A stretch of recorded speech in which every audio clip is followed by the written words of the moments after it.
Eh bien salut à tous, c'est Vodyblue, j'espère que vous allez tous très bien. Aujourd'hui on se retrouve pour le 4e Vodyvlog. Donc là on fait dans la continuité de celui de la semaine dernière. Et aujourd'hui on va dire les 5 raisons de ne pas prendre un scoot.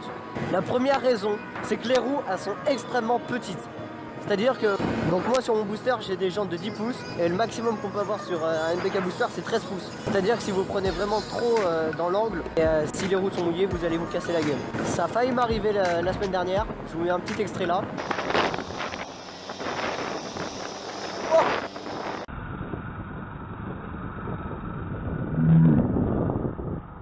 Donc je me suis pas cassé la gueule et heureusement, mais c'est vraiment pas passé loin.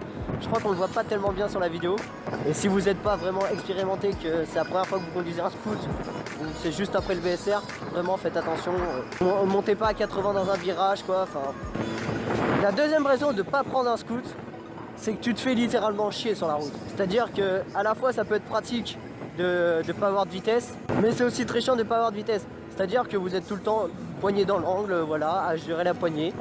Et vous avez rien d'autre à faire sur la route. Et ça c'est vraiment ennuyant. Voilà, tu te fais vraiment chier sur la route. Quand par exemple tu es à 80, tu vois, voilà, t'as pas le plaisir de passer la vitesse. En fait le scoot c'est vraiment fait que pour ceux qui veulent faire de la ville et pas comme nous quoi en fait. Voilà tout simplement. Nous on a un scoot mais on sait pas pourquoi. Et le pire c'est être tout seul. Encore nous on roule toujours à 2 ou 3, voire plus. Si on a plusieurs on peut encore discuter. En moto aussi hein, mais tu te feras quand même moins chier en moto qu'en scoot.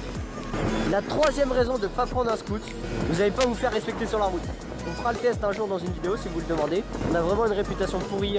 Donc vous ne vous ferez pas respecter sur la route auprès des motards si vous avez, enfin même auprès des automobilistes, auprès de tout le monde quand vous n'allez pas vous faire respecter sur la route. Parce que la majorité des gens en scoot sont jamais équipés. Ils font les cons sur la route tout le temps. Ils prennent des risques. Après je dis pas que les motards ne prennent pas de risques, hein, c'est un débat. Hein, mais vous allez plus croiser de mecs en scoot en train de faire les cons que de motards.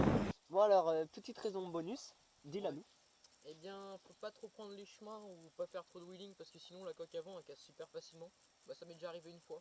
Bon après si vous avez une moto c'est plus simple mais en scoot c'est déconseillé. Voilà donc évitez.